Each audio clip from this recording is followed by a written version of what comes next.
Hello कॉन्फेक्ट्स। आज हम लोग जो हैं पार्लियामेंट के इस सीरीज़ में जो है थोड़ा आगे बढ़ रहे हैं। ऑल्दो क्या कहते हैं, हमारा पूरा सीरीज़ जो है वो कॉन्स्टिट्यूशन का है, लेकिन उसमें जो पार्लियामेंट का सेक्शन है वो हमने ख़त्म कर दिया था। और उसके बाद मतलब जो है हम लोग पार्लियामेंट के बाद जो अगले सेक्शन में है that is supreme court. Supreme court के बारे में आज हम बात करेंगे। सुप्रीम कोर्ट इंडिया का सबसे अपेक्स जुडिशियल बॉडी है, जैसा कि हम सब जानते हैं। आज इसके बारे में डिटेल में हम समझने की कोशिश करेंगे कि सुप्रीम कोर्ट क्या क्या कहता है। आर्टिकल 124 से लेकर आर्टिकल जो है आपका 147 तक जो है वो आपका सुप्रीम कोर्ट के बारे में बता रखा है डिटेल में। हम हर चीज़ समझेंगे कि कैसे कैसे सुप्रीम कोर्ट इंडिया में इवॉल्व हुआ और कैसे कैसे उसने अपनी एक्टिविटीज़ की और कैसे काम करता है सुप्रीम कोर्ट।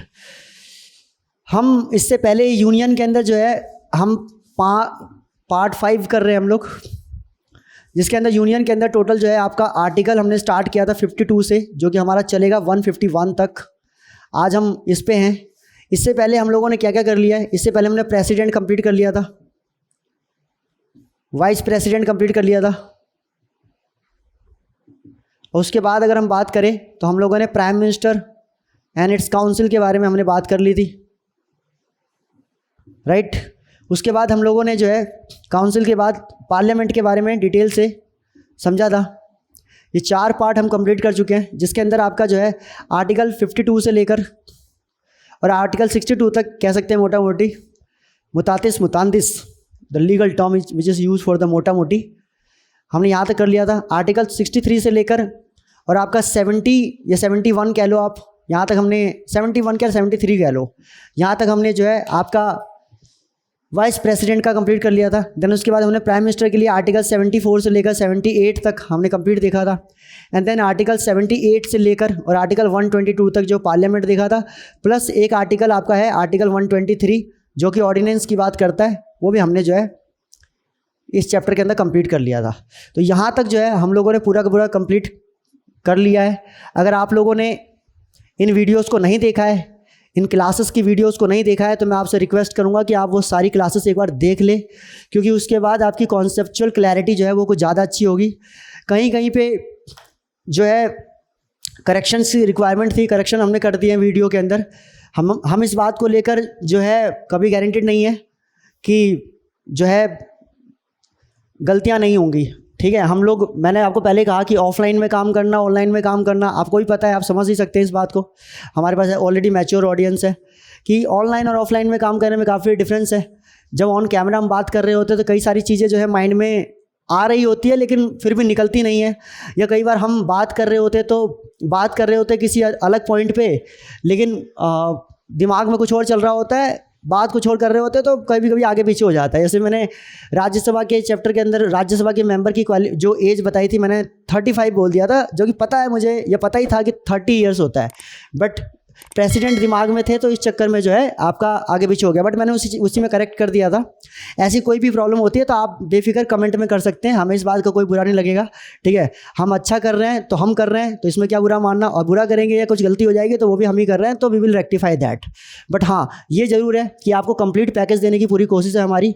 कॉन्स्टिट्यूशन आपका एक एक आर्टिकल में कंप्लीट करवाऊंगा, वो आप देख ही सकते हैं कि हमारे साथ चलते रहे आप। मैं आपको सारे आर्टिकल्स एक एक करके बताऊंगा, ठीक है। और फिर आप रिलेट करना कि बाकी जगह पे जो आपको प्रोवाइड हो रहा है और जो यहाँ प्रोवाइड हो रहा है इसमें कितना डिफरेंस है। मैं ज़्यादा डिटेल में इन सब बातों पे ना जाकर सीधा चैप्टर पे आना चाहूँगा, सुप्रीम कोर्ट के बारे में। सुप्रीम कोर्ट के बारे में अगर हम बात करें तो सुप्रीम कोर्ट को कहा जाता है कि ये देश का सबसे सुप्रीम, नाम ही सुप्रीम कोर्ट है तो सुप्रीम ही हो गया ना, सबसे बड़ा अपेक्स कोर्ट है। लेकिन किसका? जुडिशरी का। अपेक्स जुडिशियल बॉडी है हमारे देश की, ठीक है, ध्यान रखेंगे। मतलब इससे ऊपर न्यायिक संस्थानों के मामले में कोई भी संस्थान नहीं है। कोर्ट के मामले में सबसे ऊंचा, सबसे बड़ा जो कोर्ट हमारे पूरी व्यवस्था के अंदर जो है जुडिशरी के, दैट इज सुप्रीम कोर्ट। ये पूरा चैप्टर ही जो है आर्टिकल 124 से लेकर आर्टिकल 147 तक ये सुप्रीम कोर्ट को डेडिकेटेड है। सुप्रीम कोर्ट हमारे देश में आया जब, तो आया ये आज़ादी से पहले ही था, लेकिन इसको उस टाइम पे हम फेडरल कोर्ट के नाम से जानते थे। बिफोर इंडिपेंडेंस अगर हम बात करें, बिफोर इंडिपेंडेंस जो है ये कोर्ट जो था इसको हम कहते थे federal court of India, federal court of India,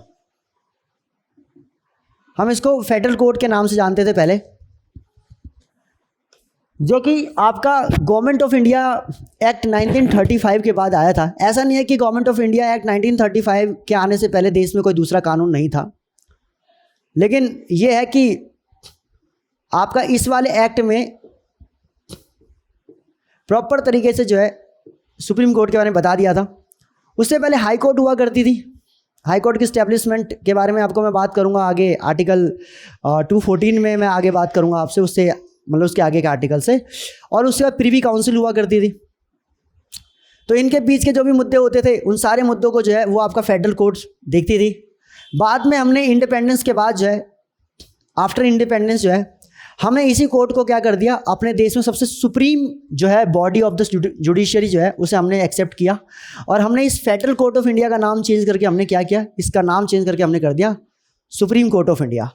28 जनवरी, ये दिन याद रखना, 28 जनवरी 1950 को जो है हमने सुप्रीम कोर्ट को एक्सेप्ट किया कि हमारे देश की सबसे एपेक्स जुडिशियल बॉडी क्या होगी, दैट इज सुप्रीम कोर्ट। तो हमारी इंडियन जुडिशरी में सबसे टॉप पे अगर कोई खड़ा है तो that is what, that is supreme court. Supreme court के बाद सुप्रीम कोर्ट जो है वो पूरे देश के अंदर एक है और वो न्यू दिल्ली में एस्टेब्लिश्ड है। न्यू दिल्ली में जो है वो सुप्रीम कोर्ट आपको मिलेगा। आप देखेंगे लुटियंस का जितना भी बनाया हुआ जो आपका एरिया है, उन सारे एरिया के अंदर supreme court, president house, Rashtrapati Bhavan, या आप कह लें पार्लियामेंट ऑफ इंडिया, ये सारी चीज़ें जो है उसी एरिया के इर्द गिर्द में है और उसी में हमारा सुप्रीम कोर्ट भी इस्टेब्लिश है, बिल्कुल साथ में ही है, आप देखेंगे, ठीक है। और ये सुप्रीम कोर्ट जो है ये देश के अंदर इकलौता कोर्ट है। मतलब इस सुप्रीम कोर्ट कोई दूसरी जगह पे अपनी बॉडी को एक्सटेंड नहीं करता, किसी दूसरी जगह पे इसने अपने आप को डिसेंट्रलाइज नहीं किया हुआ है। दिल्ली में बैठकर जो है देश के सबसे last appellate authority body, apex body का काम जो है वो सुप्रीम कोर्ट करती है। आज हम इसी सुप्रीम कोर्ट के बारे में पढ़ने वाले हैं, इस पूरे चैप्टर में इसके बारे में पढ़ने वाले हैं और क्या क्या चीज़ें हैं देखेंगे हम इसके अंदर। आप लोगों ने अगर इसे उतार लिया हो, नहीं उतारा तो स्क्रीनशॉट लेके जो है इसे एक बार उतार लेना आप लोग। मैं आगे बढ़ रहा हूँ इसके अंदर। सुप्रीम कोर्ट अगर हम देखें अपनी इंडियन जुडिशरी में सबसे ऊपर जो अगर हमारे देश में है that is what, that is supreme court. Supreme court जो है हमारे देश में इंडियन जुडिशरी के अंदर सबसे टॉप पे आती है, जो कि पूरे देश के अंदर जो है एक ही है। इंडियन जुडिशरी में भारत की न्याय व्यवस्था के अंदर सबसे ऊपर कौन है, दैट इज सुप्रीम कोर्ट। ये सबसे बड़ी एपलेट बॉडी है। ओरिजिनल जुरिस्डिक्शन भी इसके पास कई सारे हैं, वो मैं बात करूंगा। आर्टिकल 131 अभी आने ही वाला है, इसके अंदर देखेंगे सारी की सारी। सुप्रीम कोर्ट के बाद अगर हम देखें, सुप्रीम कोर्ट पूरे इंडिया के अंदर जो है सिर्फ एक है, इसलिए ध्यान रखेंगे। उसके बाद जो है पूरे देश के लेवल पे, नेशनल लेवल पे हमने जो है, यूनियन के लेवल पे हमने एक कोर्ट बनाया जिसका नाम रखा सुप्रीम कोर्ट ऑफ इंडिया। और उसके बाद जो है हमने कहा कि देखो पूरे देश में अगर हम एक ही कोर्ट रखेंगे अगर सबसे टॉप पे, और उसी के पास देश के सारे मुकदमे या सारे मसले जाएंगे, तो यकीनन जो है ये अकेला बॉडी जो है उसको संभाल नहीं पाएगा। तो हमने इसको डिसेंट्रलाइज किया, ठीक है। डिसेंट्रलाइज मतलब हमने क्या किया, ये बेसिकली ये पहले से ही हमें गिवन है, बट हम आफ्टर इंडिपेंडेंस समझने की कोशिश कर रहे हैं कि हमारे यहाँ पे जो कॉन्स्टिट्यूशन बना तो हमने उसे कॉन्स्टिट्यूशन में कैसे जगह दी। तो हमने कहा कि हम क्या करेंगे, पूरे देश के लेवल पे तो एक हमारे पास सुप्रीम कोर्ट होगा नेशनल यूनियन लेवल पे, और हर स्टेट के लिए हाई कोर्ट की व्यवस्था होगी। तो दूसरे नंबर पर जो हमारा है that is high courts. High courts हमारे दूसरे नंबर पे आते हैं। हर स्टेट के लिए एक एक हाई कोर्ट को अलॉट किया गया, एलोकेट किया गया। लेकिन सही मायने में अगर देखें तो कई सारे स्टेट्स जो हैं वो अपने आप को मिलाकर उन सबका सिंगल एक हाई कोर्ट जो है वो इस्टेब्लिश किया गया। मतलब कि 3-4 स्टेट, एक से ज़्यादा स्टेट्स के भी सिंगल एक हाई कोर्ट हो सकते हैं, ऐसा नहीं है कि हर स्टेट को, बट मोस्टली हमने जो है पूरे देश में लगभग हर स्टेट को प्रोवाइड करने की पूरी कोशिश की है। और कुछ कुछ स्टेट में तो 2-2 हमने दिए हैं, जैसे उत्तर प्रदेश के अंदर हमारे पास 2 है, लखनऊ में और आपका एक आपका अयोध्या में, ठीक है। हाँ, ओके। सो यहाँ पे हम देखेंगे, अगर इधर हम देखेंगे तो हाई कोर्ट हमारे पास टोटल जो देश में अभी है 25। बाकी एक बार देखूंगा उत्तर प्रदेश में कौन कौन से हैं, ठीक है। Okay, so what I was talking, high court हमारे देश के अंदर कितने, 25 हमारे पास हाई कोर्ट्स है। 25 हाई कोर्ट्स में कई जगहों पे मैंने आपको बताया कि किसी किसी राज्य के अंदर 2-2 हाई कोर्ट है। जैसे उत्तर प्रदेश का एग्जाम्पल मैंने आपको दिया। कहीं कहीं पर 3-4 स्टेट को मिलाकर एक ही हाई कोर्ट बनाया गया है। जैसे आप मान लो for example Bombay high court जो है वो अंडमान निकोबार, दमन द्वीप, गोवा और महाराष्ट्र के सारे मसले जो है वो अकेले देखता है। मतलब एक इधर देखता है और एक इधर साइड को नागपुर देखता है। तो नागपुर देखेंगे आप हाई कोर्ट जो है वो भी क्या करता है, वो बाकी महाराष्ट्र के जो है मसलों को सुनता है। उसी तरीके से आप देखेंगे गुवाहाटी हाई कोर्ट जो है, Guwahati high court north east के सारे स्टेट्स, मिजोरम, मेघालय, त्रिपुरा हो गया, आपका अरुणाचल प्रदेश हो गया, आसाम हो गया, इन सारे केसेस को कौन देखता है, आपका जो है गुवाहाटी हाई कोर्ट इन सब मसलों को देखता है। तो एक स्टेट के लिए उससे ज़्यादा है। कलकत्ता हाई कोर्ट में आप देखेंगे कलकत्ता हाई कोर्ट बंगाल के मसले भी देखता है और अंडमान निकोबार के भी देखता है। तो दैट इज़ वाई ऐसा नहीं है, कुछ 2-3 स्टेट को मिलाकर भी एक सिंगल हाई कोर्ट दिया गया और कहीं कहीं पे कुछ राज्य को एक से ज़्यादा हाई कोर्ट भी दिए गए हैं, बट ऑन एन एवरेज हर जगह पे एक हाई कोर्ट। ये ध्यान रखेंगे, दिस इज़ वेरी इंपॉर्टेंट। उसके बाद अगर हम बात करेंगे, कुछ यूटीज़ को भी दे रखा है, वो हम देखेंगे। आपका दिल्ली को दिया हुआ अपना हाई कोर्ट खुद, ठीक है। उसके बाद अगर हम बात करेंगे, उसके बाद हम उसके नीचे जो क्या कहते हैं व्यवस्था में जो हमारे है, that is subordinate courts. Subordinate courts सबसे ऊपर दैट इज सुप्रीम कोर्ट, फिर आपका हाई कोर्ट, और उसके बाद हम देखेंगे दैट इज सबऑर्डिनेट कोर्ट्स। तो आप देखेंगे सबसे ऊपर कौन है, सुप्रीम कोर्ट, फिर आपका हाई कोर्ट, और फिर उसके बाद that is subordinate courts. Subordinate courts को 2 पार्ट में डिवाइड कर रखा है। देखो बेसिकली क्या है कि हर एक राज्य के लिए, for one state, for each state, लगभग हर एक स्टेट के लिए हमने क्या दिया, एक हाई कोर्ट की व्यवस्था दी। और पूरे देश के लेवल पे हमारे पास यूनियन में कौन सा है, सुप्रीम कोर्ट है। और बाकी जो है डिस्ट्रिक्ट के लेवल पे हमने क्या दिया, सबऑर्डिनेट कोर्ट दिया। जितने भी हमारे ज़िले हैं उन ज़िलों को कोशिश की गई कि एक एक हर ज़िले के केसेस को हैंडल करने के लिए जो है, बट ऐसा यहाँ पे भी नहीं है। यहाँ पे 2-2 ज़िले, 3-3 ज़िलों को मिलाकर भी कुछ केसेस को सुना जा सकता है।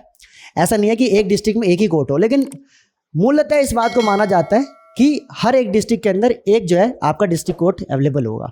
हम इसे डिस्ट्रिक्ट कोर्ट ना कहकर सबऑर्डिनेट कोर्ट कहेंगे, और इसका डिवीजन करेंगे 2 पार्ट में। तो इसमें से एक निकल के आ जाएगा, दैट इज एक तरफ हमारे पास होगा डिस्ट्रिक्ट कोर्ट्स, और एक तरफ अगर हम देखेंगे तो that is metropolitan courts, पॉलिटन courts. तो एक हमारे पास सुप्रीम कोर्ट हो गया पूरे देश के लिए, एक हो गया हमारे पास हाई कोर्ट हर स्टेट के लिए एक एक, और उसके बाद जो है हमारे पास कौन सा है, डिस्ट्रिक्ट सबऑर्डिनेट कोर्ट्स, जिसको 2 पार्ट में डिवाइड किया गया है। एक है डिस्ट्रिक्ट कोर्ट, एक है मेट्रोपॉलिटन कोर्ट्स, ठीक है, ध्यान रखेंगे। और उसके अंदर भी जो है डिवीजन किया गया है। वो डिवीजन कैसे कैसे किया गया हम देखेंगे। एक है आपका सबऑर्डिनेट जजेस कोर्ट, इसके अंदर एक जो मिलेगा आपको, मिलेगा कौन सा, सबऑर्डिनेट जजेस कोर्ट।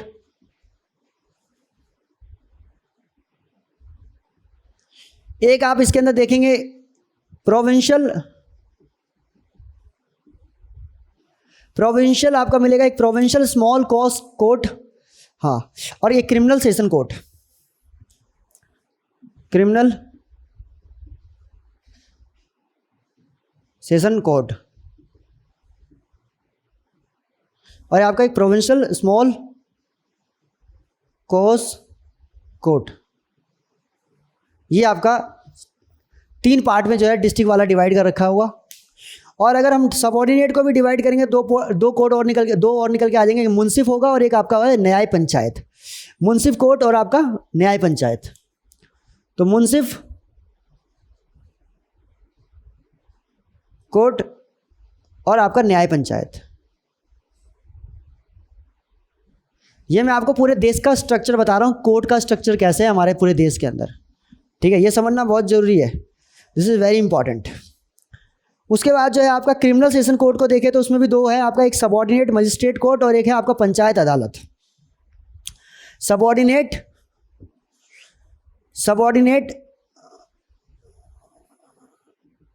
मजिस्ट्रेट कोर्ट और एक है आपका न्याय अदालत।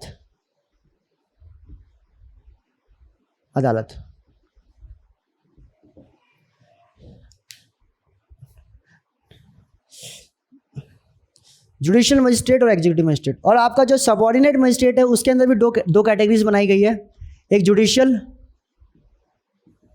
मजिस्ट्रेट और एक है आपका executive magistrate,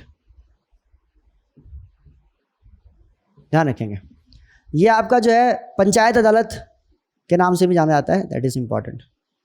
okay, this is all. ये आपका डिस्ट्रिक्ट कोर्ट का मॉडल हो गया। मेट्रोपॉलिटन में अगर हम देखेंगे तो मेट्रोपॉलिटन में भी 3 कैटेगराइजेशन है। एक मेट्रोपॉलिटन मजिस्ट्रेट कोर्ट्स, मेट्रोपॉलिटन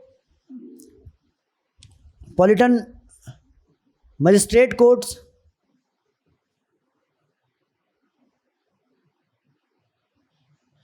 एक आपका होगा प्रिंसली स्मॉल कोर्स कोर्ट, और एक आपको और मिल जाएगा, that is what, that is I will say city civil and session court, city civil and session court.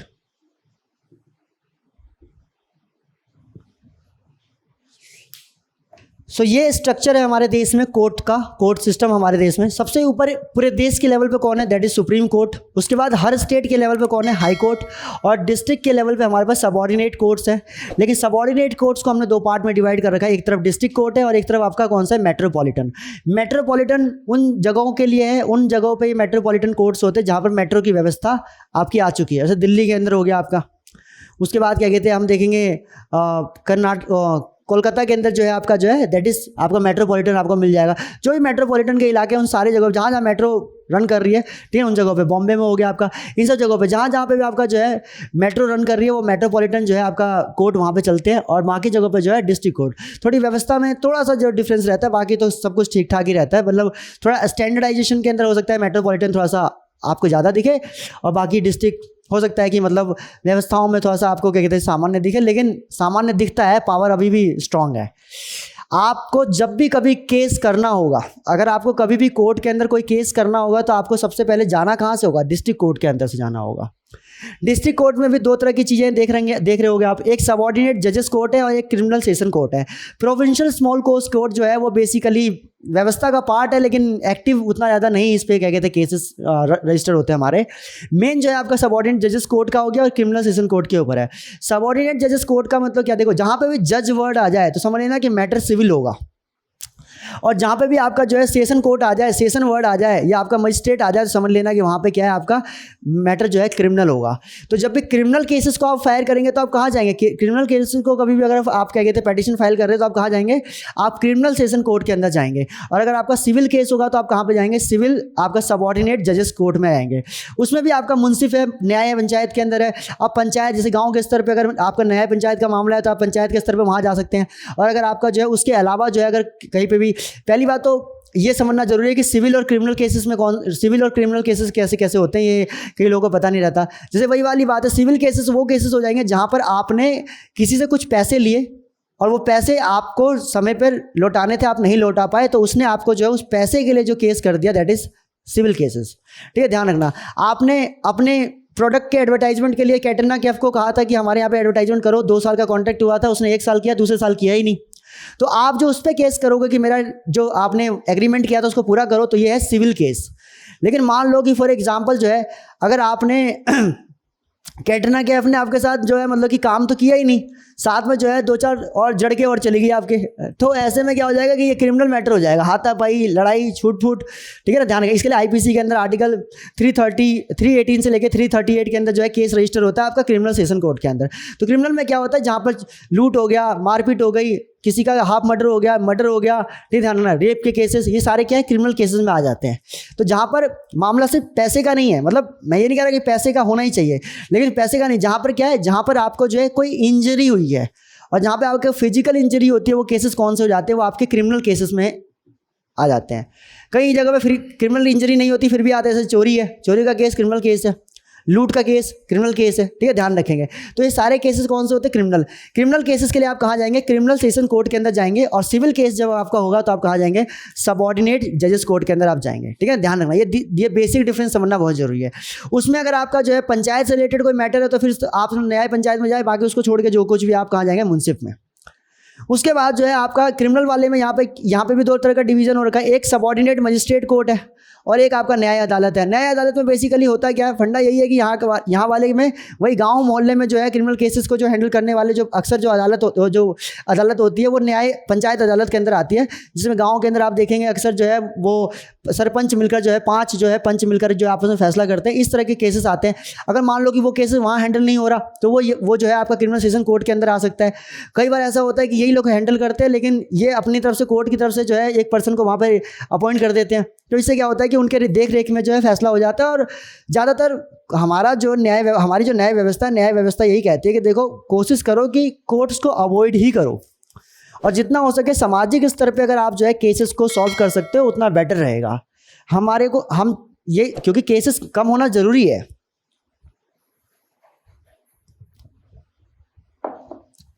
और ये प्रयास सिर्फ अगर कोर्ट करेगा, हमारे देश का कोर्ट सिस्टम करेगी, जुडिशरी करेगी तो नहीं संभव है। सामाजिक स्तर पे हमें भी करना होगा इसको कम। इसीलिए ये बहुत इंपॉर्टेंट है। ये आपका होगा सबऑर्डिनेट जजेस कोर्ट, जिसके अंदर क्या होगा, सबऑर्डिनेट जजेस कोर्ट के अंदर जो है सिविल मैटर्स और क्रिमिनल सेशन कोर्ट के अंदर आपके criminal matters. This is very important. और उसके बाद जुडिशियल मजिस्ट्रेट, एग्जीक्यूटिव मजिस्ट्रेट, ये सब भी इसका ही पार्ट है। आपका एग्जीक्यूटिव मजिस्ट्रेट हो गया, जुडिशियल मजिस्ट्रेट हो गया आपका।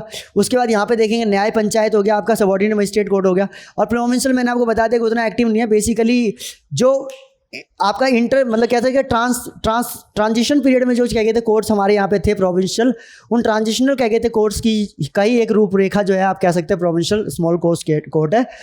अदरवाइज मेन काम जो है वो इन्हीं दोनों में होता है, सबऑर्डिनेट जजेस कोर्ट में और क्रिमिनल सेशन कोर्ट के अंदर। अगर मान लो कि आपने यहाँ पे कोई केस किया और आपके केस के अंदर क्या हुआ कि जजेस ने दोनों पक्ष को सुना, और दोनों पक्ष को सुनने के बाद जो है मान लो मिस्टर ए है और मिस्टर बी है, जज ने इन दोनों को सुना, ठीक है, और इन दोनों को सुनने के बाद जो है फैसला जो है वो बी के फेवर में दे दिया। ए इस फैसले से नाराज है, ए जो है इस फैसले से सेटिस्फाइड नहीं है, उसको लगता है कि नहीं फैसला मेरे हक में आना चाहिए था लेकिन वो बी के हक में आ गया है। तो वो क्या कर सकता है, वो जो है अपने इस फैसले के प्रति जो है अपील कर सकता है। कहाँ पे, हाई कोर्ट के अंदर। तो पहले आपको कहाँ जाना होता है, पहले आपको डिस्ट्रिक्ट कोर्ट में जाना होता है। डिस्ट्रिक्ट कोर्ट में जब आपका फैसला जो आया उससे आप संतुष्ट नहीं है तो आप कहाँ चले जाएंगे, हाई कोर्ट के अंदर अपील कर सकते हैं। This is the power of you. Second thing is what, मान लो कि बी के फेवर में फैसला नहीं आया आपके ही फेवर में, लेकिन आपके फेवर में जो फैसला आया आप सेटिस्फाइड नहीं है उससे, आपको लगता है कि जो कंपनसेशन का अमाउंट आपको मिला है वो अमाउंट प्रॉपर नहीं है, या आपको लगता है कि जितना जो फैसला दिया गया जिसमें जो चीज़ें मुझे दी गई, जैसे मैंने मानहानि का भी दावा किया था मुझे उसका पैसा नहीं मिला, जो मुझे इमोशनल ट्रॉमा फेस करना पड़ा इस पूरे के पूरे प्रोसेस के अंदर उसका पैसा नहीं मिला, आपने वो सब भी डिमांड की थी लेकिन वो जजेस ने आपको प्रोवाइड नहीं की, आप इससे सेटिस्फाइड नहीं है तो आप इसके लिए भी क्या कर सकते हैं, हाई कोर्ट के अंदर अपील कर सकते हैं। आप हाई कोर्ट में अगर जाते हैं दो चीज़ें होती है, ध्यान रखेंगे। अब मैं थोड़ा सा कोशिश कर रहा हूँ, देखो एक एक करके मैं खोल पाऊंगा सारी चीज़ें। दो चीज़ें होती है, एक होता है क्वेश्चन ऑफ लॉ, एक होता है क्वेश्चन ऑफ लॉ और एक होता है question of facts. Question of facts, जब आप पहली बार जब किसी जगह पे अपना केस दायर करते हैं या कोर्ट में आपका केस एंटरटेन होता है तो वो होता है question of law, question of facts के ऊपर कि भाई फैक्ट्स क्या थे। आपने कहा कि भाई हमने कैटरीना कैफ से जो है एग्रीमेंट किया था 2 साल के एडवर्टाइजमेंट का, जज आपसे बोलेगा कि वो एग्रीमेंट का पेपर दो, फैक्ट्स कहाँ हैं, उसके ऊपर देखेंगे कि साइन कहाँ है, ये सब क्या है, फैक्ट्स का पार्ट है। ये सारी चीज़ें चेक करने के बाद जो है उस पर फैसला दिया जाएगा। लेकिन जब आप इसका अपील करने जा रहे हैं अब हाई कोर्ट के अंदर, तो हाई कोर्ट यहाँ पे क्वेश्चन ऑफ फैक्ट्स नहीं चेक करेगा, यहाँ पे चेक करेगा क्वेश्चन ऑफ लॉ, क्योंकि आप भी तो यही गुहार लगाकर जा रहे हैं ना हाई कोर्ट के पास अपील करने के लिए कि माय लॉर्ड, डिस्ट्रिक्ट कोर्ट ने जो फैसला दिया, डिस्ट्रिक्ट कोर्ट के जो आला जज ने जो फैसला दिया, उस फैसले से मैं आपसे जो है चाहता हूँ कि आप इसमें थोड़ा सा दोबारा से रिव्यू करें और आप देखें कि जितना अमाउंट मुझे कंपनसेशन का मिला है या जितना मुझे इसमें बेनिफिट प्रोवाइड किया गया है, क्या मैं इससे ज़्यादा का हकदार नहीं हूँ, या मेरे बदले सामने वाले को के फेवर में जो ये जजमेंट दी गई है, क्या आपको नहीं लगता कि इसका असली हकदार मैं हूँ। आप क्वेश्चन ऑफ लॉ के ऊपर सवाल उठा रहे हैं और क्वेश्चन ऑफ लॉ के लिए आपने अपील किया हुआ हाई कोर्ट के अंदर। अब हाई कोर्ट ने फिर फैसला दे दिया, अब की बार फैसला जो है उसने बी के फेवर में फिर से दे दिया। मान लो पहले आ के फेवर में दिया था, अब की बार क्या हाई कोर्ट ने कहा कि बेवकूफ़ बना रहा है, असली मुद्दा तो ए बी है, बी को मिलना चाहिए सारा बेनिफिट। आप और बौखला गए, आपने कहा कि मैं हाई कोर्ट से भी संतुष्ट नहीं हूँ, अब मैं जाना चाहता हूँ सुप्रीम कोर्ट के अंदर। अब सुप्रीम कोर्ट ने अगर अपना फैसला दे दिया कि नहीं भाई ए तेरे को कुछ नहीं मिलने वाला, मिलेगा सब कुछ बी को ही, तो उसके बाद जो है ए के पास दूसरा कोई रास्ता नहीं है, जो सुप्रीम कोर्ट ने कहा वो मानना ही पड़ेगा। ठीक है ना, Supreme Court is the last body, ठीक है, where you can appeal, where you can file your appeals. उसके अलावा दूसरा आपके पास कोई दूसरा सोर्स नहीं है जहाँ पर आप अपील कर सके। This is what the structure of the courts work in the country. उसके बाद ये हो गया आपका डिस्ट्रिक्ट कोर्ट, बिल्कुल सेम आपका मेट्रोपॉलिटन में है। मेट्रोपॉलिटन में भी मजिस्ट्रेट कोर्ट हो गया, सिटी का सिविल और सेशन कह के तो कोर्ट हो गया। इसमें सिविल और सेशन के दोनों के कोर्ट्स होते हैं, दोनों के मसले सुने जाते हैं। और मेट्रोपॉलिटन मजिस्ट्रेट कोर्ट के अंदर जो है बेसिकली क्या है कि कोर्ट सेम है, सेम प्रोसीजर है इसके अंदर, उसमें कोई ज़्यादा डिफरेंस नहीं है। जो सिविल के मैटर्स यहाँ पे एरिया वाइज डिवाइड कर रखेंगे मेट्रोपॉलिटन के, वहाँ पे मजिस्ट्रेट कोर्ट हैंडल कर रहा होगा, यहाँ पे सिटी सिविल और क्या कहते हैं सेशन कोर्ट कर रहा होगा।